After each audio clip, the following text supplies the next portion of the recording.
Hello दोस्तों, जय श्री कृष्णा, जय श्री राधे। आपका हार्दिक स्वागत है मेरे YouTube channel Ashok बदाल the computer education hub.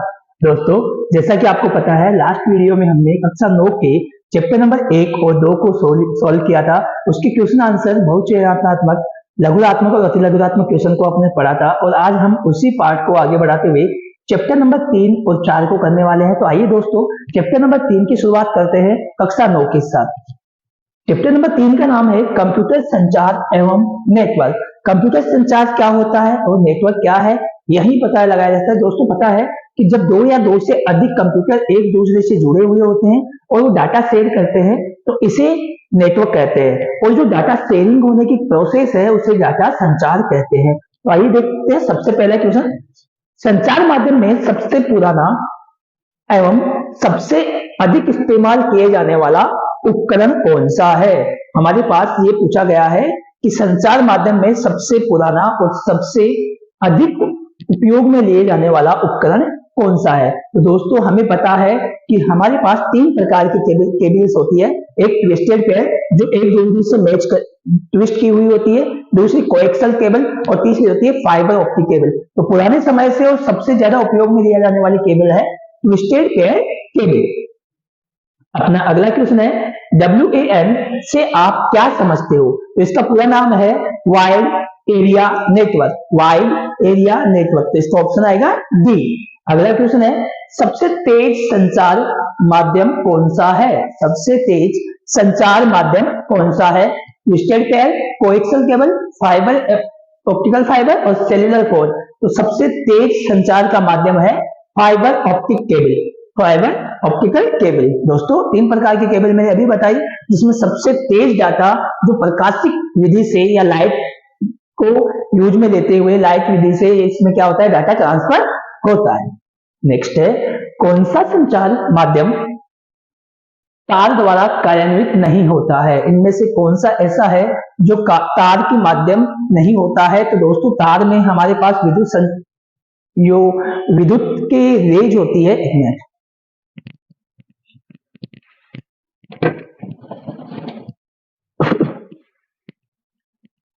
अगला क्वेश्चन है दोस्तों, कौन सा संचार माध्यम तार द्वारा कार्यान्वित नहीं होता है।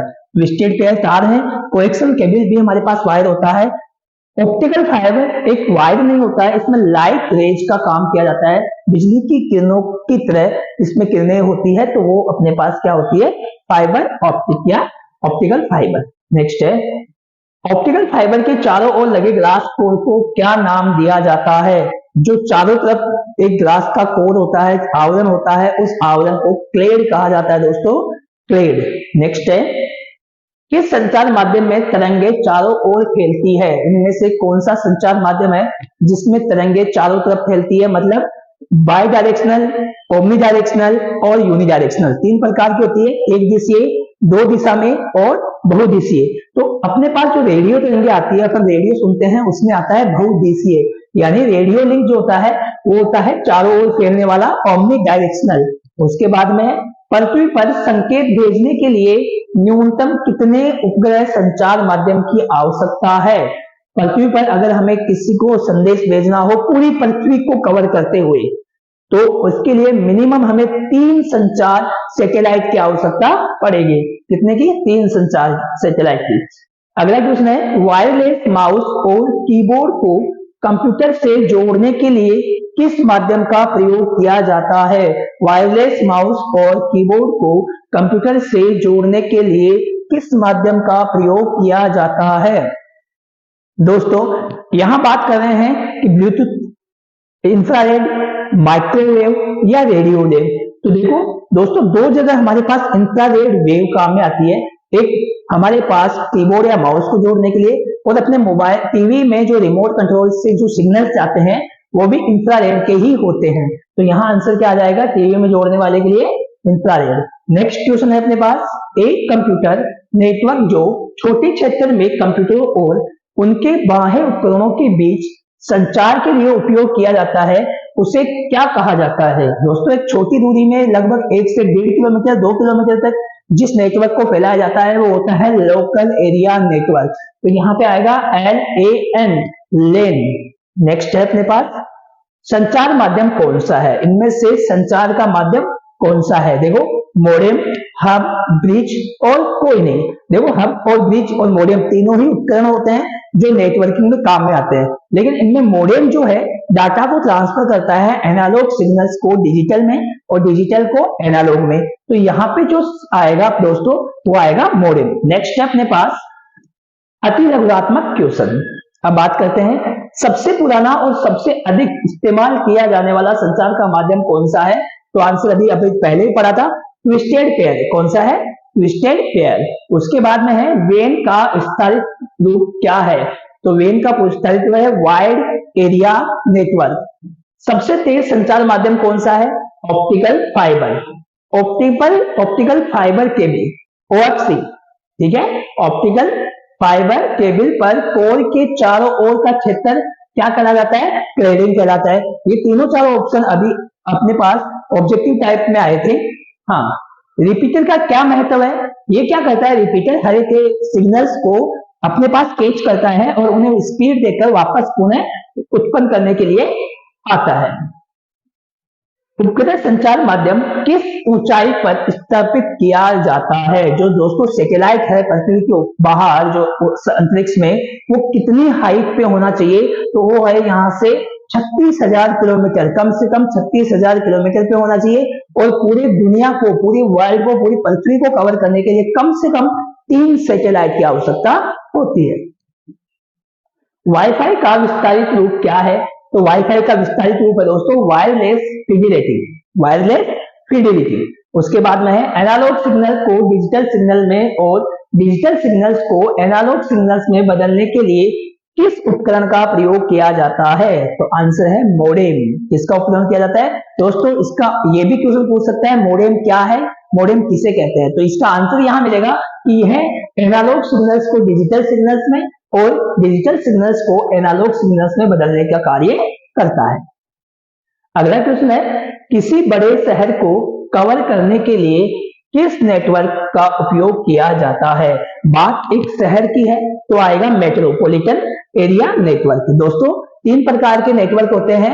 लेन, लोकल एरिया नेटवर्क जो 1 से 2 किलोमीटर काम में आता है। एक होता है मेट्रोपॉलिटन एरिया नेटवर्क, मेन, जो एक शहर, एक कस्बे के लिए काम में आता है। और एक होता है वाइड एरिया नेटवर्क, WAN, जो पूरे दुनिया या पूरी विश्व के लिए काम में आता है। किस टोपोलॉजी में नोड्स पदानुक्रमित तरीके से जुड़े होते हैं? तो कौन सा होता है? ट्री टोपोलॉजी में पदानुक्रमित तरीके से नोड जो होते हैं जुड़े होते हैं। दोस्तों टोपोलॉजी क्या होती है? नेटवर्क में कंप्यूटर को व्यवस्थित करने का जो तरीका होता है वो ही टोपोलॉजी कहलाता है। ये 6 प्रकार की होती है। Mesh topology, star topology, ring topology, बस टोपोलॉजी, हाइब्रिड टोपोलॉजी और ट्री टोपोलॉजी। और इसमें पदानुक्रमित यानी एक के नीचे एक उल्टे पेड़ की तरह, तो आंसर आएगा ट्री टोपोलॉजी। अब बात करते हैं हम लघु उत्तरीय पर्सन। इतनी देर हमने अति लघुरात्मक पढ़े थे, अब लघुरात्मक की बात करते हैं। विभिन्न वायरलेस संचार माध्यमों के नाम बताइए। कौन कौन से ऐसे हैं जिनमें वायर की आवश्यकता नहीं होती, तारों की आवश्यकता नहीं होती और संचार करते हैं? तो सैटेलाइट सिस्टम बिना वायर से जुड़ा हुआ है। दूसरा अपने पास है माइक्रोवेव, तीसरा है रेडियो वेव, चौथा ब्लूटूथ, इंफ्रारेड और आदि। अगला क्वेश्चन है, इंपोर्टेंट क्वेश्चन है, क्रॉस टॉक क्या है? क्रॉस टॉक क्या होता है दोस्तों? जब 2 वायरों को एक साथ रखा जाता है तो उनमें जो कनेक्शन मिस कनेक्शन होता है वही क्रॉस टॉक होता है। क्रॉस टॉक एक टेलीकम्युनिकेशनल सिग्नल्स के इलेक्ट्रिक या मैग्नेटिक फील्ड के कारण होने वाली गड़बड़ी है जो एक आसन्न सर्किट में सिग्नल को प्रभावित करती है। एक टेलीफोन सर्किट में क्रॉस टॉक दूसरे सर्किट से आवाज की बातचीत के आपके सुनने वाले हिस्से में फिर से शुरू हो सकता है। ये क्या करते हैं दोस्तों? जब 2 या 2 से अधिक सिग्नल्स एक जगह मिल जाते हैं और एक दूसरे के अंदर डाटा का ट्रांसफर होने लग जाता है तो वही क्या हो जाता है? Cross talk. अगला है कोएक्सियल केबल का उपयोग कहां किया जाता है? कोएक्सियल केबल का उपयोग कहां किया जाता है?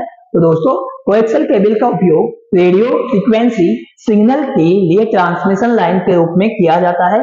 इसके अनुप्रयोगों में computer network, internet connection, digital audio और केबल टेलीविजन विस्तृत करना शामिल है। तो दोस्तों कोएक्सियल केबल का उपयोग हम सामान्यतः अपने घर पर जो डिश कनेक्शन लगा हुआ है उसके अंदर करते हैं। ठीक है, तो केबल जो टीवी आता है उसके अंदर इसका कोएक्सियल केबल का उपयोग किया जाता है।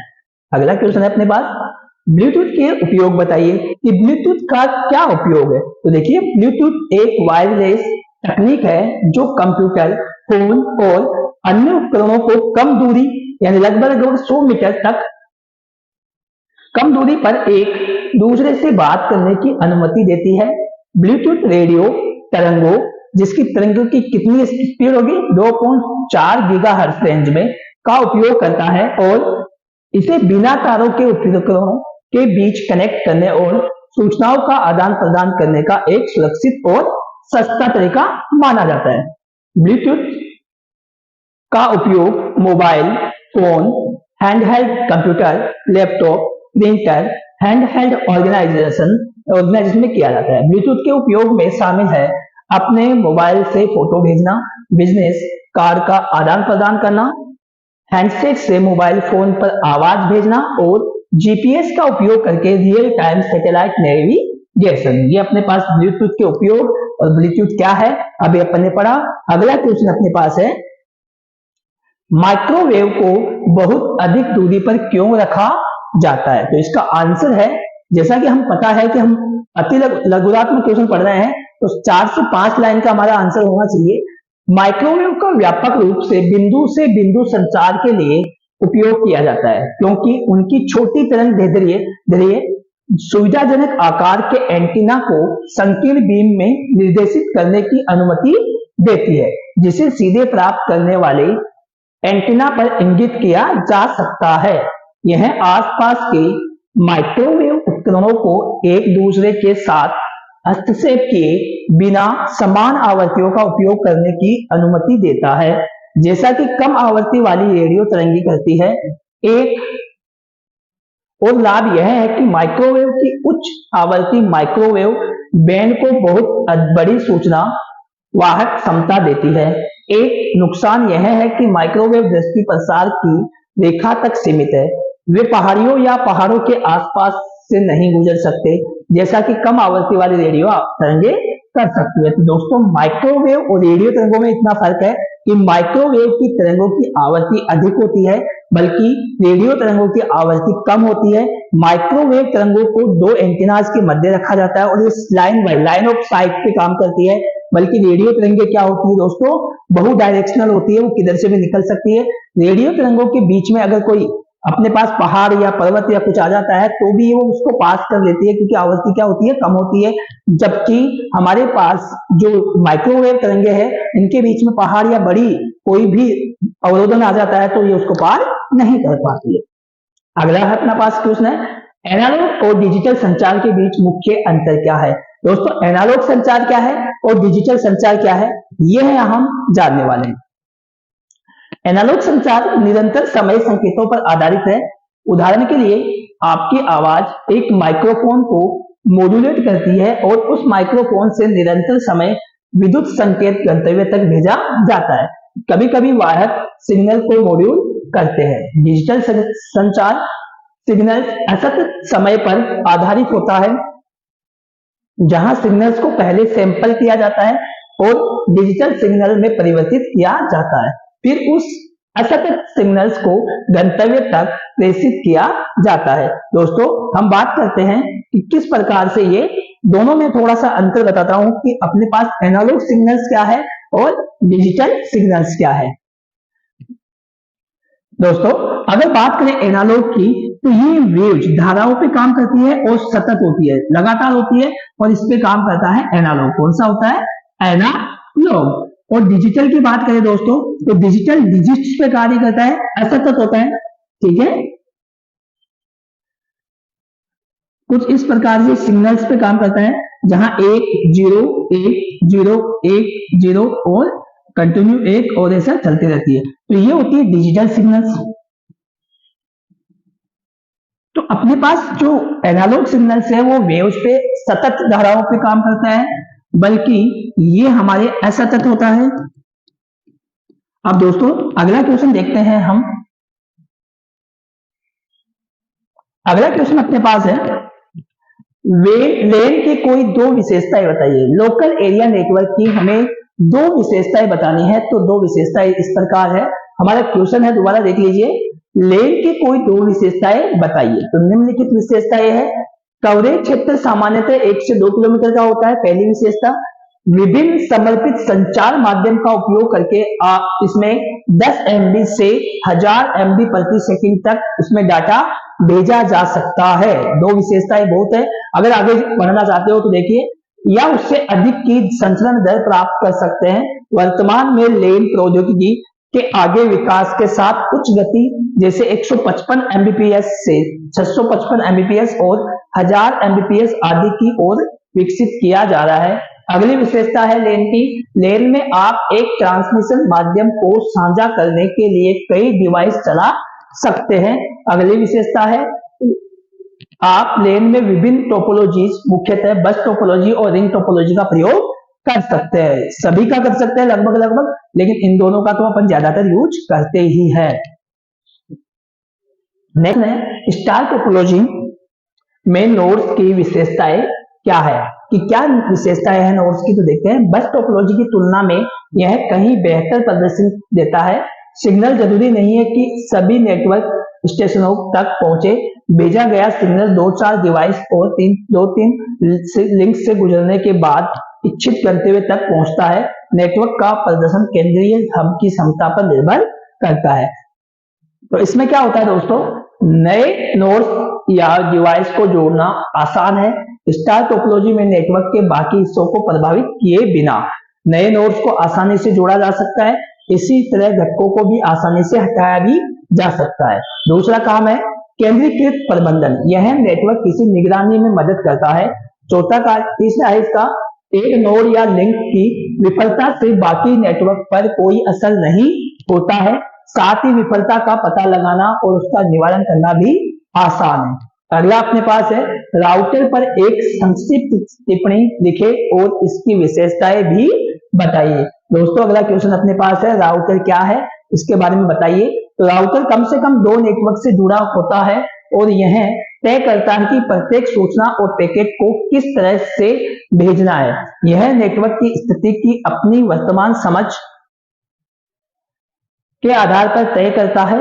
राउटर किसी भी गेटवे पर स्थित होता है इसमें इंटरनेट पर प्रत्येक पॉइंट ऑफ प्रेसेज शामिल है। राउटर को अक्सर नेटवर्क स्विच के एक भाग के रूप में शामिल किया जाता है।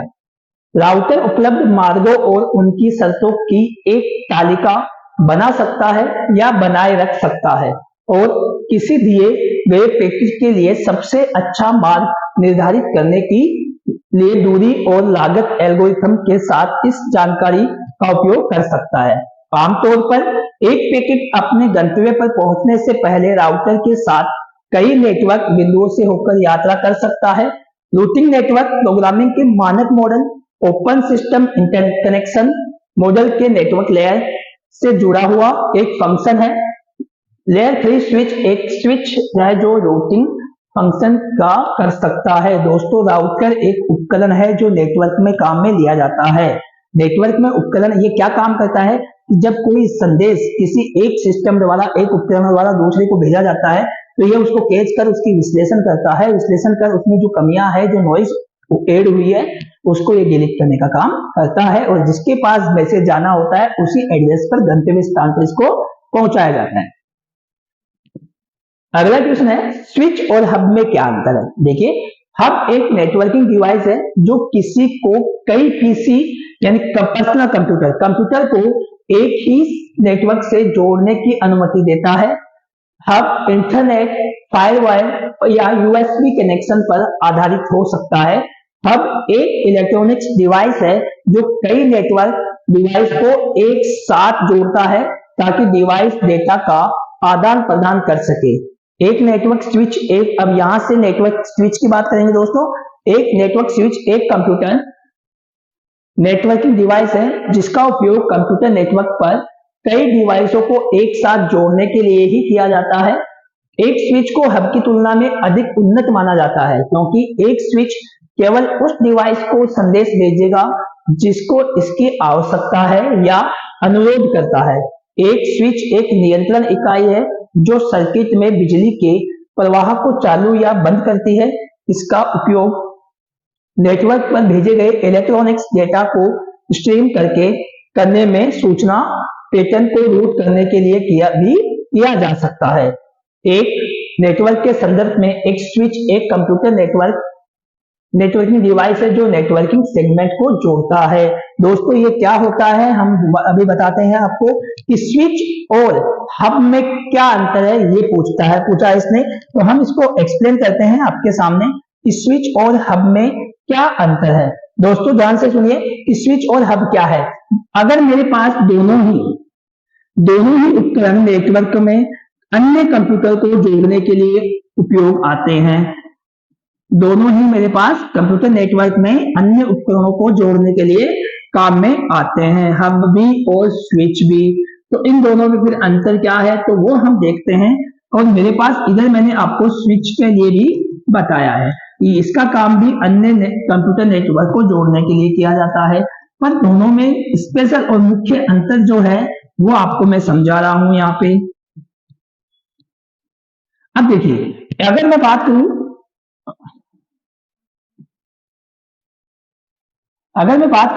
इस साइड की, तो हब में क्या होता है, जैसे मान लो ए ने डी को कोई मैसेज भेजना है, ए ने डी को कोई संदेश भेजना है, एक कंप्यूटर दूसरे कंप्यूटर को भेजेगा, तो ये हब उस पहले जो मैसेज है वो किसके पास जाएगा, हब के पास जाएगा, और हब इसको वितरित कर देगा सभी कंप्यूटर के पास, सभी के पास भेजेगा, और जिसको इसकी आवश्यकता थी वो उसे रख लेगा, बाकी इसका यूज नहीं करेंगे। जैसे डी को इसकी आवश्यकता थी या डी के पास भेजा गया था तो वो डी का ही था तो वो उसको रख लेगा, लेकिन इसकी कमी क्या है, ये सभी को उस मैसेज को या उस इंफॉर्मेशन को भेजता है। जबकि स्विच क्या करता है कि अगर ए ने डी को भेजा है तो ये पहले स्विच के पास जाएगा और उसका एड्रेस देखेगा, उस एड्रेस के अनुसार सीधा इसी के पास भेजेगा, अन्य के पास वो नहीं भेजता है। बस यही इसकी सबसे अच्छी बात होती है। अब हमारे पास चैप्टर नंबर 3 कंप्लीट हुआ दोस्तों। अब हम करने वाले हैं कंप्यूटर नेटवर्क चैप्टर नंबर 4। तो आइए हमारे पास चैप्टर नंबर 4 इंटरनेट प्रौद्योगिकी, हम इसके बारे में जानकारी लेने वाले हैं, इसकी क्वेश्चन आंसर करने वाले हैं। पहला क्वेश्चन है नेटवर्क को किस नाम से जाना जाता है। नेटवर्कों का नेटवर्क कहलाता है इंटरनेट। जब दो या दो से अधिक कंप्यूटर या सिस्टम या अन्य उपकरण एक साथ जुड़े हुए हो तो उसे कहते हैं नेटवर्क। और बहुत सारे नेटवर्कों का भी नेटवर्क एक साथ किया जाए तो उसे कहते हैं हम इंटरनेट। अगला क्वेश्चन है इंटरनेट को नियंत्रित करने वाले संगठन को क्या कहा जाता है। इंटरनेट को कौन नियंत्रित कर रहा है तो W3C, WWW कंसोर्टियम यानी वर्ल्ड वाइड वेब, ठीक है। उसके बाद में नेक्स्ट है पहला इंटरनेट नेटवर्क कौन सा है। निम्न में से इनमें सबसे पहला इंटरनेट नेटवर्क कौन सा था दोस्तों, ARPANET, ARPANET, advance research project agency network. ये अमेरिका के रक्षा विभाग द्वारा बनाया गया था।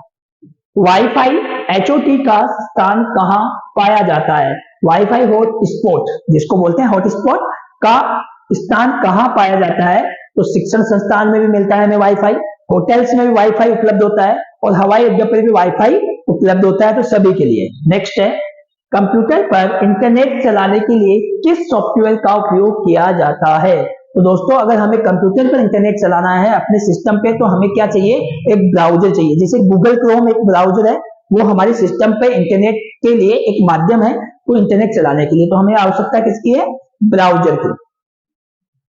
अगला क्वेश्चन है कौन सा ब्राउजर का उदाहरण नहीं है। तो देखिए दोस्तों नेटस्केप एक ब्राउजर है, इंटरनेट एक्सप्लोरर भी एक ब्राउजर है और मोजिला फायरफॉक्स भी एक ब्राउजर है, परंतु फेसबुक एक सोशल साइट है तो ये ब्राउजर नहीं है।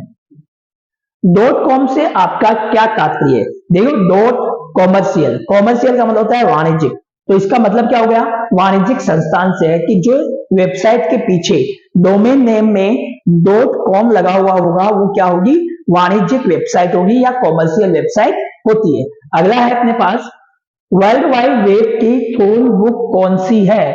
इनमें से कौन सी ऐसी है जो फोन बुक का तरह कार्य करती है। यानी ये फोन बुक क्या होती है दोस्तों, हमें पता होता है कि अल्फाबेटली उसमें सेट किया जाता है, तो वैसे ही इसमें सभी साइटों को उनके डोमेन नेम सिस्टम के आधार पर सेट किया जाता है, तो इसकी फोन बुक कौन सी होगी, डोमेन नेम सिस्टम।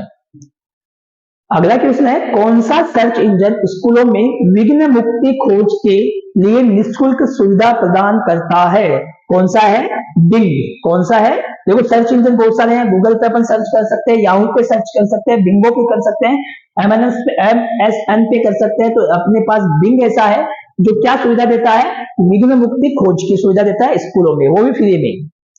इंटरनेट की कौन सी सुविधा अधिकतर उपयोग में लाई जाती है? हम सबसे ज्यादा उपयोग किसका करते हैं दोस्तों? सर्च इंजन का करते हैं। आप लोग भी गूगल पे सर्च ही करते रहते हो, तो हम सबसे ज्यादा उपयोग किसका करते हैं? सर्च इंजन का। नेक्स्ट है, अब अति लघुत्मक क्वेश्चन की बात करें तो पहला इंटरनेट नेटवर्क कौन सा था? ARPANET, ARPANET। अगला क्वेश्चन है, WWW के संस्थापक कौन है? तो टिम बर्नर्स ली। कौन है दोस्तों? Tim Berners Lee. उसके बाद में है, इंटरनेट की सुविधा कौन प्रदान करता है? हमें सुविधा कौन देता है इंटरनेट चलाने की? ISP, इंटरनेट सर्वर, ठीक है, सेवा प्रदाता, internet service provider. ISP, internet service provider, internet सेवा प्रदाता। अब नेक्स्ट क्वेश्चन है, इन सर्वर से आने वाली सुविधाओं को कंप्यूटर पर उचित तरीके से उपलब्ध कराने के लिए किस सॉफ्टवेयर का उपयोग किया जाता है? वेब ब्राउजर का। दोस्तों अभी कहा था, हमारे सिस्टम में अगर वेब ब्राउजर नहीं है मोबाइल में या कंप्यूटर में, तो हम इंटरनेट का प्रयोग नहीं कर सकते।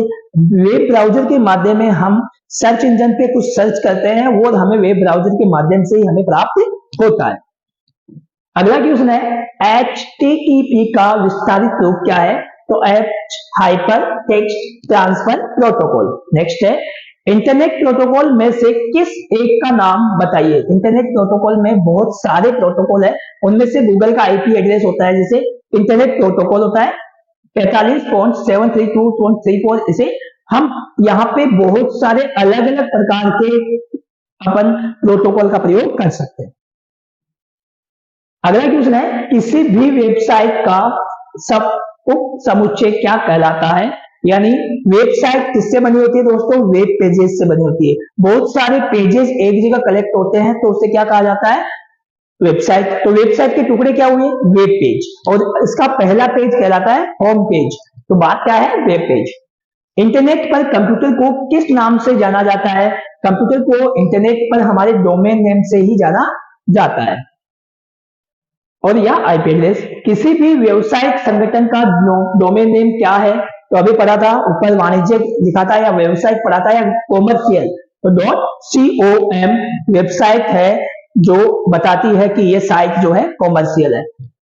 इंटरनेट पर जानकारी खोजने के लिए प्रोग्राम का क्या नाम है? अभी बताया, सर्च इंजन। सर्च इंजन है जो हमें कोई भी चीज खोजने की परमिशन देता है। अगला है लघुत्मक क्वेश्चन, इंटरनेट को नेटवर्कों का नेटवर्क क्यों कहा जाता है? अभी बताया था दोस्तों कि इंटरनेट कंप्यूटरों का एक वैश्विक नेटवर्क है। इसे नेटवर्क का नेटवर्क इसलिए कहा जाता है क्योंकि इसमें एक परत होने के बजाय जहां सभी कंप्यूटर एक ही स्तर पर एक साथ जुड़े होते हैं, कंप्यूटर अलग अलग नेटवर्क या लेन नेटवर्क पर एक साथ समूहीकृत होते हैं। ये नेटवर्क कंप्यूटर के छोटे समूह होते हैं जो एक दूसरे से बात कर सकते हैं। जब इन समूहीकृत कंप्यूटरों में से किसी को अपने समूह या नेटवर्क के बाहर किसी कंप्यूटर से संवाद करने की आवश्यकता होती है, तो वे गेटवे नामक चीज का माध्यम से जानकारी भेजेंगे जो इंटरनेट पर ट्रैफिक को दूसरे नेटवर्क पर या नेटवर्क पर किसी विशिष्ट कंप्यूटर पर रूट कर सकते हैं। इन्होंने कहा है दोस्तों, क्वेश्चन अपने पास क्या था? क्वेश्चन था कि इंटरनेट को कंप्यूटरों का नेटवर्कों का नेटवर्क क्यों कहा जाता है? तो बहुत सारे नेटवर्क अगर दूसरे नेटवर्क से बातचीत करना चाहते हैं तो गेटवे नामक एक उपकरण का प्रयोग करके बातचीत कर सकते हैं, संवाद कर सकते हैं, कम्युनिकेशन कर सकते हैं। इसलिए इसको क्या कहा जाता है? नेटवर्कों का नेटवर्क। इंटरनेट प्रोटोकॉल क्या है? नेक्स्ट क्वेश्चन अपने पास है दोस्तों। अगला क्वेश्चन है, इंटरनेट प्रोटोकॉल क्या है?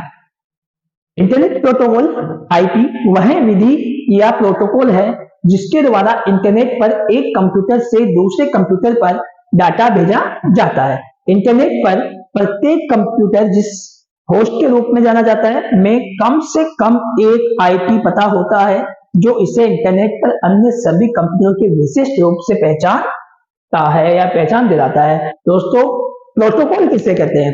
नियम या नियमों के समूह को प्रोटोकॉल कहते हैं। ये ध्यान रखना कि प्रोटोकॉल क्या होते हैं, कुछ नियम या नियमों का समूह होते हैं जिनका उपयोग करते हुए ही इंटरनेट पर हम सुविधाएं प्राप्त करते हैं। अगला क्वेश्चन है, वर्ल्ड वाइड वेब को परिभाषित कीजिए। वर्ल्ड वाइड वेब क्या है, इसको परिभाषित कीजिए। यह जानना महत्वपूर्ण है कि यह इंटरनेट का पर्याय नहीं है।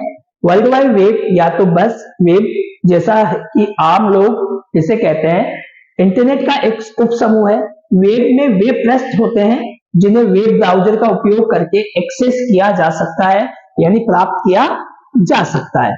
इंटरनेट नेटवर्क का वास्तविक नेटवर्क है जहां सभी जानकारी रहती है। Telnet, FTP, internet gaming, internet relay chat, IRC और ईमेल जैसी चीजें इंटरनेट का हिस्सा है, लेकिन वर्ल्ड वाइड वेब का हिस्सा नहीं है।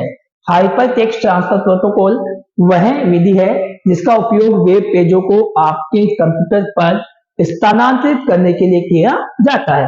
हाइपर टेक्स्ट के साथ एक शब्द या वाक्यांश में किसी अन्य वेबसाइट का लिंक हो सकता है। सभी web page hyper text markup language में लिखे गए हैं जो HTTP के साथ साथ मिलकर कार्य करता है। तो दोस्तों, जिस प्रकार से हमारा क्वेश्चन था कि वर्ल्ड वाइड वेब को परिभाषित कीजिए, तो वर्ल्ड वाइड वेब इंटरनेट नहीं है, लेकिन इंटरनेट पर जो सुविधाएं देता है वो वर्ल्ड वाइड वेब ही है।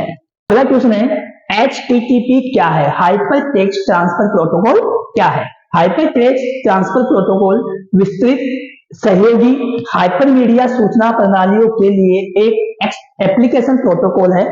यह क्या है, सीधी सी बात है, एप्लीकेशन प्रोटोकॉल है। HTTP वर्ल्ड वाइड वेब के लिए डेटा संचार की नींव है। हाइपर टेक्स्ट संरचित पाठ है जो पाठ वाले नोड्स के बीच में तार्किक लिंक हाइपर लिंक का उपयोग करता है।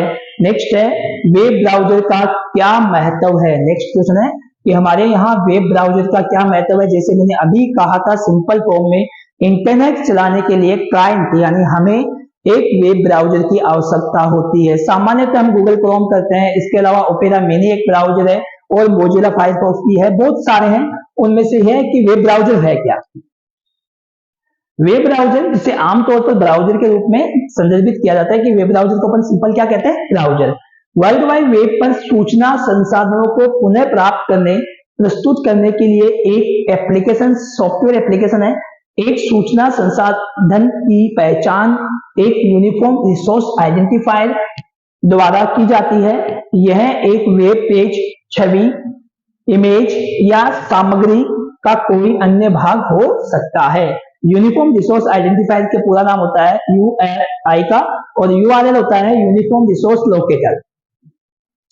नेक्स्ट क्वेश्चन है, HTML का उपयोग किसके लिए किया जाता है। इसका पूरा नाम होता है दोस्तों हाइपर टेक्स्ट मार्कअप लैंग्वेज। अब इसका प्रयोग क्या किया जाता है वो देखते हैं। लैंग्वेज का उपयोग वेब पेज बनाने के लिए किया जाता है। साइट लेखक HTML का उपयोग शीर्षक और शीर्षक के रूप में टेक्स्ट को प्रारूपित करने, वेब पेज पर ग्राफिक्स को व्यवस्थित करने, वेबसाइट के भीतर विभिन्न पृष्ठों को लिंक करने और विभिन्न वेबसाइटों को लिंक करने के लिए करते हैं। HTML का उपयोग वेब दस्तावेज बनाने के लिए किया जाता है। HTML का उपयोग इंटरनेट पर नेविगेट करने के लिए किया जाता है। दोस्तों, HTML एक हाइपर टेक्स्ट डिजाइनिंग लैंग्वेज है, हाइपर टेक्स्ट मार्कअप लैंग्वेज है। इसका प्रयोग वेबसाइट को डिजाइन करने के लिए किया जाता है, लिंक बनाने के लिए किया जाता है और एक दूसरे को भेजने के लिए किया जाता है, नेविगेट करने के लिए किया। तो साथियों, अब तक हमने चैप्टर नंबर 4 तक इसके सॉल्यूशन कर चुके हैं। इस वीडियो में हम कल इसका चैप्टर नंबर 5 और 6 देखेंगे, माइक्रोसॉफ्ट विंडोज और माइक्रोसॉफ्ट ऑफिस।